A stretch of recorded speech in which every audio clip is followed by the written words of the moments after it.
اعوذ باللہ من الشیطان الرجیم، بسم اللہ الرحمن الرحیم۔ واتقوا، اور ڈرو، فتنتا، اس فتنے سے، فتنۃ لا تصیبن الذین،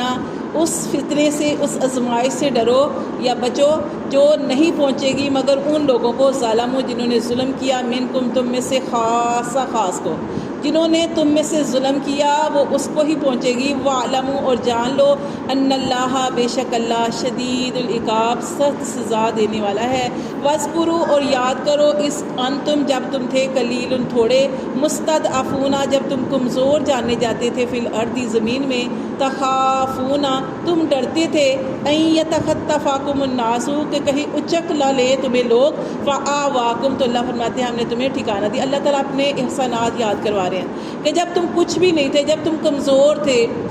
اس وقت تم ڈرتے تھے کہ لوگ تمہارے ساتھ کیا حال کریں گے تمہارا، تو اللہ تعالیٰ نے اس وقت تمہیں پھر ٹھکانہ دیا۔ وَأَيَّدَكُمْ، اور تمہاری مدد کی، بِنَصْرِهِ، اپنی مدد سے۔ تو یہاں بھی جیسے غزوہ بدر میں بھی پیچھے سبق میں ہم نے پڑھا، یہاں بھی ہم پڑھے ہیں کہ اصل مدد اللہ کی ہوتی ہے۔ اللہ نے اپنی مدد کے ساتھ تمہاری مدد کی۔ وَرَزَقَكُمْ، اور تمہیں رزق دیا، مِنَ الطَّيِّبَاتِ، پاکیزہ میں سے، لَعَلَّكُمْ تَشْكُرُونَ، یہ سب کچھ اللہ تعالیٰ نے کیوں کیا؟ تاکہ تم اس اللہ کے شکر ادا کرنے والے بن جاؤ۔ یا ایھا الذین آمنوا، اے وہ لوگو جو ایمان لائے ہو، لا تخونوا اللہ، کہ نہ تم خیانت کرو اللہ سے، والرسول، اور اس کے رسول سے، وَتَخُونُوا، اور نہ تم خیانت کرو، اماناتکم، اپنی امانتوں میں، وَأَنْتُمْ تَعْلَمُونَ، یہ کہ تم جانتے ہو۔ امانت کیا ہوتی ہے؟ خیانت کیا ہوتی ہے؟ خیانت کرنا ایک ہوتی ہے، اس کا جیسے ہم کہتے ہیں نا کہ خیانت کا الٹ کیا ہے؟ امانت جو ہے اس کی حدیثوں میں بھی اس کے بارے میں آیا کہ امانت میں خیانت نہ کرو۔ اور آپ کے سامنے نبی پاک صلی اللہ علیہ وسلم کی مثال تھی کہ آپ صلی اللہ علیہ وسلم جب ہجرت کرنے لگے، جب آپ صلی اللہ علیہ وسلم اپنے بستر سے اٹھے، جب کافروں نے یہ پروگرام بنا لیا تھا، آج سبق کے اندر وہ بھی پڑھیں گے کہ کافروں نے منصوبہ بنایا تھا، چال چلی تھی کہ نبی صلی اللہ علیہ وسلم کے اوپر ایک دم سارے مل کے حملہ کریں گے اور نبی پاک صلی اللہ علیہ وسلم کو شہید کر دیں گے۔ اور اس طرح اکٹھے حملہ کرنے کا مقصد یہ تھا کہ کسی ایک کے اوپر الزام نہ آئے، ہر قبیلے میں سے کچھ لوگ جمع ہوں، ہر ایک بندہ جمع ہو اور نبی صلی اللہ علیہ وسلم کے اوپر حملہ کرے۔ تو اب نبی پاک صلی اللہ علیہ وسلم کو اللہ تعالیٰ نے بذریعہ وحی بتا دیا تھا کہ یہ کافر جو ہے، منافق جو ہے، یہ آپ کے بارے میں اس طرح کے منصوبے بنا رہے ہیں۔ تو تب آپ صلی اللہ علیہ وسلم نے حضرت علی کو اپنے بستر پر لٹایا تھا اور کیا کہا تھا کہ امانتیں ہیں میرے پاس، ان لوگوں کی امانتیں ہیں، یہ ان کی امانتیں تمہارے سپرد کرتا ہوں اور میں یہاں سے نکل رہا ہوں۔ اور حضرت علی رضی اللہ تعالیٰ عنہ جو تھے وہ بستر پہ سوئے تھے، اور نبی پاک صلی اللہ علیہ وسلم نے یہ بھی ان کو کہا تھا کہ تم امن سے سو جاؤ، سکون سے سو جاؤ۔ تو تب حضرت دیکھے ہاں تو ہم کیسے سوتے ہیں اور کتنے بڑے بڑے منصوبے بناتے ہیں ہم کہ ہم یہ کریں گے، فلاں دن یہ کریں گے، یا فلاں مہینے ہم نے یہ کرنا ہے، پہلے کا سوچ لیتے ہیں۔ لیکن حضرت علی رضی اللہ تعالیٰ عنہ فرماتے ہیں کہ مجھے اس دن یقین ہوا کہ آج کی رات مجھے کوئی چیز نقصان نہیں پہنچا سکتی، ورنہ یہ صحابہ تو جو تھے وہ نماز پڑھتے تھے تو ایسے نماز پڑھتے تھے کہ پتہ نہیں اگلی نماز اب نصیب ہونی ہے کہ نہیں ہونی، ایسے رو کے جو تھی وہ نماز ادا کیا کرتے تھے کہ مطلب یہ ہماری آخری نماز ہے۔ تو یہ اس وقت نبی پاک صلی اللہ علیہ وسلم نے حضرت علی کو اپنے بستر پہ لٹایا تھا اور کہا تھا کہ آرام سے سو جاؤ اور لوگوں کی امانتیں واپس کرنی۔ تو امانت جو ہے وہ چھوٹی چیز نہیں ہوتی، کسی کا راز بھی امانت ہوتا ہے۔ کسی نے آپ کے ساتھ بات کی، کسی نے اپنا دل ہلکا کر لیا آپ کے ساتھ، اور اب آپ جو ہیں اس بات کو آگے پہنچا رہے ہیں، تو یہ جو ہوتا ہے یہ بھی خیانت ہوتی ہے، ٹھیک ہے۔ تو امانت کا الٹ خیانت ہے۔ تو خیانت کیا ہے؟ خیانت ہے کمی کرنا یا زیادتی کرنا۔ کسی نے آپ کو کوئی بات بتائی، آپ نے اس کے اندر سے جو تھی کوئی زیادتی کر کے آگے بتا دی یا کمی کر کے آگے بتا دی، تو وہ معاملہ جو ہوتا ہے وہ خراب ہو جاتا ہے۔ اب وہ بندہ گناہ گار نہیں ہے وہ جس نے آپ کے سامنے اپنا دل ہلکا کر لیا، گناہ گار آپ ہیں جس نے بات کو آگے غلط رنگ دے کے آگے بتا دیا۔ اب خیانت کمی کرنا، اس کا مطلب کمی کرنا بھی پڑیں گے۔ کمی کرنا کیا؟ اب دیکھیں ہمارے ذمے کچھ فرائض ہیں، اللہ تعالیٰ نے ہمارے اوپر فرائض رکھے ہیں۔ اب فرائض ہم پڑھتے ہیں، جیسے نماز ہے ہمارے اوپر فرض ہے، اللہ کے حقوق میں سے نماز فرض ہے، یا والدین کی خدمت فرض ہے، کچھ اس طرح کی چیزیں جو ہمارے اوپر فرائض ہیں۔ اب فرائض میں سے اب نماز تو آپ پڑھتے ہیں، آپ کہتے ہیں ہم تو نماز پڑھنے والے ہیں، نماز پڑھتے ہیں، لیکن نماز کے اندر کمی کس چیز میں کر رہے ہیں؟ آپ کو پتہ ہے آپ نے نماز پڑھنی ہے، نماز پڑھتے ہوئے آپ نے ابھی رکوع صحیح طرح نہیں کیا، آپ کھڑے ہو گئے ہیں، آپ فوراً پھر سجدے میں چلے گئے ہیں، یہاں تک کہ اس کے اندر جو آپ کا تسبیحات پڑھنی تھی وہ آپ کی پوری طرح مکمل نہیں ہوئی، جو آپ نے سجدے میں پڑھنی تھی وہ ابھی باقی ہے، تو آپ پھر قاعدے میں بیٹھ گئے ہیں، ابھی وہاں پہ پوری نہیں پڑھی، تو آپ کیونکہ یہاں پہ قاعدے میں کیا پڑھتے ہیں، یہاں پہ پھر آپ کو بتا دیں تھوڑا سا کہ جب ہم سجدے سے اٹھ کے یہاں پہ بیٹھتے ہیں، گھٹنوں پہ ہاتھ رکھتے ہیں، اس کو کہتے ہیں قاعدہ، تو وہاں پہ کیا پڑھتے ہیں؟ اللہم اغفر لی، دو دعائیں ہیں، اس میں سے میں نے آپ کو بتایا تھا کہ ایک آپ جو ہے وہ ربنا اغفر لی پڑھ لے یا اللہم اغفر لی پڑھ لے 2 دفعہ، یہ ایک تو یہ ہے، دوسرا یہ ہے کہ اگر آپ اس سے بڑی دعا پڑھنا چاہتے ہیں تو وہ بھی ہے، وہ کون سی ہے؟ اللہم اغفر لی واہدینی وارزقنی وارحمنی وعافینی، تو یہ دعائیں نبی پاک صلی اللہ علیہ وسلم سے ثابت ہے، نبی پاک صلی اللہ علیہ وسلم نے پڑھی ہیں یہ دعائیں، تو یہ دعا پڑھنی ہے، تو اکثر لوگ دعا نہیں پڑھتے، سجدہ کیا یہاں پہ بیٹھ ایسے کیا پھر سجدے میں چلے گئے، تو دعا پڑھنی ہے یہاں پہ ربنا اغفر لی یا اللہم اغفر لی، اللہم اغفر لی، یہ چھوٹی سی دعا ہے، یہ آپ نے پڑھنی ہے، یا پھر آپ نے وہ دعا پڑھنی ہے، ایک پڑھ لینا، اس کے بعد درمیان میں پڑھنی ہے بس، اس کے بعد تو پھر یا تو پھر تحیات پڑھنا ہوتا ہے نا، ٹھیک ہے، یا پھر کھڑے ہونا ہوتا ہے، تو یہ دعا جو ہے یہ آپ نے پڑھنی ہے، تو یہ کمی ہوتی ہے کہ ہم تسبیح ایک پوری نہیں کرتے، پھر اگلا سٹیپ لے لیتے ہیں، تو جس کی وجہ سے یہ اللہ کے اس جو فرائض کے اندر کمی ہو گئی ہے، اور اسی طرح بندوں کے اور اسی طرح وہ جو زکوٰۃ ہوتی ہے، اللہ کا حکم ہے زکوٰۃ دینی ہے، اب زکوٰۃ اس کے اندر آپ نکالتے نہیں ہیں، آپ کہتے ہیں ہمارے پاس یہ مال تو ہے، سونا تو ہے، یہ تو ہے، لیکن آپ زکوٰۃ نہیں نکالتے، یہ بھی اللہ کے حقوق میں سے آپ نے کمی کر دی ہے، تو یا پھر آپ زکوٰۃ دیتے ہیں لیکن پوری نہیں دیتے، ٹھیک ہے، تو یہ ساری چیزیں کمی کے اندر آتے ہیں، خیانت کمی کرنا، یا کسی نے آپ کے پاس مال رکھوایا ہے، اس مال کے اندر آپ اس کا مال کھا رہے ہیں یا اس کو کم کر کے دیتے ہیں اور کہتے ہیں میرے پاس آپ نے اتنا ہی دیا تھا، تو اس لیے بہت ساری چیزیں ہوتی ہیں قرآن کے اندر، جب ہم پڑھتے ہیں سورۃ بقرہ کے اندر بھی ہم نے پڑھا کہ آپ نے کوئی بھی معاملہ بھی آپس میں کرنا ہے تو اس سے کہ بہترین طریقہ کیا ہوتا ہے؟ لکھت پڑھت کر لیں، بے شک آپ کی بہن ہے آپ کے سامنے، کیونکہ جب انسان بھول جاتا ہے نا، عورت اکثر بھول جاتی ہے، تو اس لیے اللہ تعالیٰ نے فرمایا کہ کوئی آپ قرض کا معاملہ کر رہے ہیں، کچھ لین دین کا معاملہ کر رہے ہیں، یا تو آپ کسی کو گواہ بنا لیں قرض لیتے دیتے ہوئے، یا اس کی لکھت پڑھت کر لیں، کیونکہ اب جب آپ قرض واپس کریں گی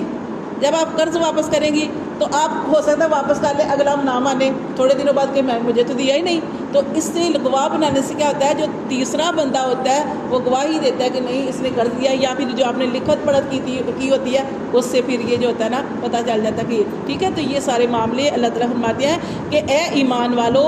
نہ تم خیانت کرو اللہ کے ساتھ اور نہ اللہ کے رسول کے ساتھ، وَتَخُونُوا، اور نہ تم خیانت کرو اماناتکم، اپنی امانتوں میں، امانتوں سے مراد ایک تو میں نے آپ بتایا کہ اللہ کے حقوق میں کمی کر دی، دوسرا یہ ہے کہ بندوں کے حقوق میں کمی کر دی، بندوں کے حقوق میں کمی کیا آتی ہے کہ جو آپ کے پاس کوئی امانت رکھائی تھی اس کو آپ نے کم کر کے دے دیا اور کہا میں اتنا ہی تھا، یا آپ کے پاس کوئی راز تھا کسی کا، راز امانت ہوتی ہے نا، راز بھی، کسی کی بات بھی امانت ہوتی ہے کہ اس کو آپ نے پردہ رکھنا ہے، تو اس بات کو بھی آپ نے دوسرے تک پہنچا دیا تو وہ بھی آپ نے خیانت کیا ہے، تو اللہ تعالیٰ اس چیز سے منع کر رہے ہیں، اللہ فرماتے ہیں وَأَنْتُمْ تَعْلَمُونَ، اور حالانکہ تم جانتے ہو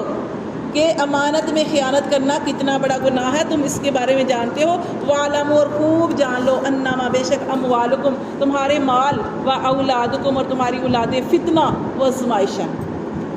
یہ دیکھیں قرآن کے اندر یہ سورۃ تغابن کے اندر بھی آتا ہے نا، مال اور اولاد فتنہ ہے، اور بھی جگہ پہ آئی ہے یہ چیز آئی ہے، کیوں کہا جاتا ہے کہ مال اور اولاد فتنہ ہے؟ کیونکہ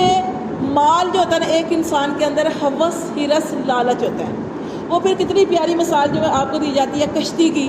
کہ مال دنیا کی زندگی کے لیے ہم سب کے لیے ضروری ہے، اب دیکھیں نا ہم اپنے گھر میں ہمیں کیا نہیں چاہیے، سارا کچھ چاہیے، اور وہ سارا کچھ کس سے آتا ہے؟ مال سے آتا ہے، پھر ہم اپنے گھر میں سہولتیں لے سکتے ہیں، اب مال ضروری ہے، لیکن مال کی محبت میں اتنے پاگل نہ ہو جائیں کہ ہم حلال نہ دیکھیں اور حرام نہ دیکھیں، حلال حرام میں تمیز ہی نہ کریں اور ہم کہیں کہ بس آ رہا تو آتا جائے، اس طرح نہیں ہوتا، کیونکہ وہ آتا ہے نا کہ کشتی کے لیے پانی جو ہوتا ہے اس کو چاہیے ہوتا ہے، کشتی چلانے کے لیے پانی چاہیے ہوتا ہے، لیکن اگر وہ پانی کشتی کے اندر آ جائے تو کشتی ڈوب جائے گی، اسی طرح مال ہے، ہمیں اپنی ضروریات زندگی کے لیے مال چاہیے، لیکن اگر مال کی ہوس، ہرس، لالچ ہمارے دل کے اندر آ گیا تو پھر ہمیں وہ لے ڈوبے گا۔ تو یہ چیز آپ نے یاد رکھنی ہے۔ اس لیے اللہ تعالیٰ قرآن میں فرماتے ہیں کہ مال بھی فتنہ ہمارے لیے آزمائش ہے، اور اولاد بھی۔ اولاد کیسے کہ بعض دفعہ ہم کوئی کام کرنا چاہتے ہیں، جیسے صدقہ کرنا چاہتے ہیں، تو سوچتے ہیں ہم صدقہ کریں گے، پھر تھوڑی دیر بعد یاد آتا ہے یہ تو میرے بچوں کے اوپر میں لگا دیتی ہوں، اپنے بچوں کے اوپر کیوں نہ خرچ کر لو، یہ جو اس کو دینا ہے اپنے بچوں کی یہ فلاں ضرورت کیوں نہ پوری کر دو۔ تو یہ اولاد جو آڑے آ جاتی ہے، یا وہ کیا ہے نا کہ حدیث میں بھی آتا ہے کہ جو اولاد ہے نا وہ انسان کو دو چیزیں کروا دیتی ہے۔ کیا؟ ایک اس کو بخیل بنا دیتی ہے، اور ایک اس کو ڈرپوک بنا دیتی ہے۔ بخیل کیسے بنا دیتی ہے؟ جیسے میں نے ابھی آپ کو مثال دی کہ انسان سوچتا ہے کہ میں نا چلو وہ فلاں بچہ ہے، وہ ضرورت مند ہے، اس کی میں ضرورت پوری کر دوں، ابھی سوچتی ہیں آپ، لیکن تھوڑی دیر بعد تھوڑا سا ٹائم گزرتا ہے، یا تو فوراً نیکی کر دینا، لیکن اگر آپ نے نہیں کیا، فوراً نہیں کیا، تو تھوڑی دیر گزرتی ہے تو وہ شیطان آپ کے دل میں وسوسہ ڈالتا ہے، اور شیطان کہتا ہے اس کا ہو جائے گا کام، تو اپنے بچے کا فلاں کام کرنا ہے وہ کر۔ تو یہ انسان کو بخیل بنا دیتا ہے، یہ جو اولاد انسان کو بخیل بنا دیتی ہے۔ اور دوسرا حدیث میں آتا ہے، اور دوسرا کیا؟ ڈرپوک بنا دیتی ہے۔ ڈرپوک کیسے؟ جیسے پہلے جہاد ہوا کرتے تھے، تو آپ نے دیکھا کہ صحابہ کرام میں سے بعض کچھ لوگ، صحابہ کرام ان کے پاس سارا کچھ ہوتا تھا لیکن وہ نہیں جاتے تھے۔ کس وجہ سے نہیں جاتے تھے؟ کہ بہانے پیچھے سے لوگ، جیسے ہم زیادہ تر بہانے تو منافق بنایا کرتے تھے کہ ہمارے جو ہیں وہ گھر کھلے ہیں، یا ہمارے بچے ہیں، یا اس وجہ سے ہم نہیں جا رہے، یا اس طرح کے معاملے، وہ یعنی کہ اور بعض دفعہ صحابہ کرام بھی اس وجہ سے پیچھے ہٹ جاتے تھے کہ ہمارے بچے ہیں، اور ان بچوں کی وجہ سے بہانہ بنا لیتے کہ ان بچوں کی وجہ سے ہم نہیں جا رہے، کہ یہ نہ ہو جائے کہ ہم وہاں پہ جائیں تو ہماری موت ہو جائے، اور پیچھے ہمارے بچوں کا کیا بنے گا، یہ ہے وہ، یعنی اس طرح کی چیزیں۔ تو یہ نبی پاک صلی اللہ علیہ وسلم نے ارشاد فرمایا کہ دو چیزیں انسان کو بزدل بنا دیتی ہیں، بخیل بنا دیتی ہیں، اور ڈرپوک بنا دیتی ہیں۔ وہ کیا ہے؟ وہ اولاد۔ یہی اولاد کی وجہ سے انسان دو